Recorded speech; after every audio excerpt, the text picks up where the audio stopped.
Few Americans know what it's like to be the target of a conspiracy theory. But since the day nurse Tiffany Dover fainted while getting her COVID vaccine, life has never been the same. And tonight she's speaking out for the first time in an exclusive interview with NBC's Brandy Zadrozny. Tiffany Dover wants the world to know one thing. My message is simple. It is that I am alive. I'm well. That's it. I hope they believe it. They are the massive online community of conspiracy theorists who've been convinced she's dead for more than 2 years.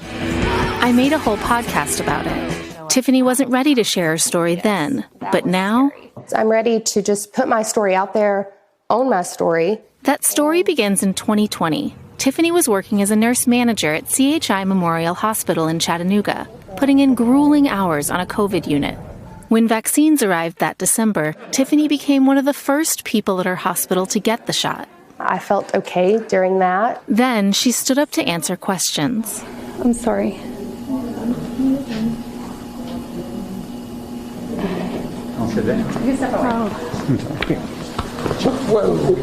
I ended up passing out. So that created the opposite effect of what I would have liked. But you got right back up. I did. And this is something that's happened to me my whole life. I do have episodes where I pass out. But in that moment, a conspiracy theory was born.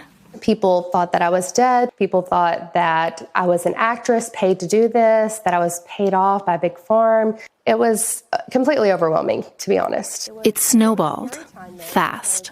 I had people showing up at my house. I had people reaching out to my friends, my family. I even received death threats. Were you afraid for your family? Absolutely, yes. Through it all, Tiffany kept silent, and that only made the online frenzy worse. Why not come out and dispel these rumors? Initially, that was exactly what I wanted to do. And unfortunately, I was told that that absolutely would not happen. The hospital told you not to speak out. Correct, yes. It would be irrecoverable damage is what I was told if I was to speak out and have another episode. Instead, the hospital put out this video, intending to show she was alive. But the so-called Tiffany truthers picked it apart and used it as fuel. Online anti-vaxxers and the movement are sort of using you as their poster girl. It's hard to think that you are being used to deter somebody from getting the vaccine. And that was really hard for me to cope with.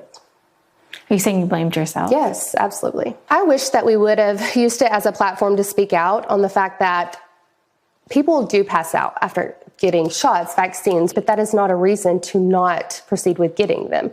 CHI Memorial has repeatedly denied knowledge of any directive asking Tiffany not to speak or post, including in an interview for our podcast. I'm not aware of anything that asked Tiffany not to respond. The hospital recently telling NBC News, "We have no new information." A year ago, Tiffany left CHI Memorial, and while she hopes to work as a nurse again one day, for now, she's focused on reclaiming her life. Even after all of this, there will be people who say, "We don't believe you." What then? At this point, I've done what I needed to do. I've put it out there that I'm alive. They have to choose whether they believe that or not.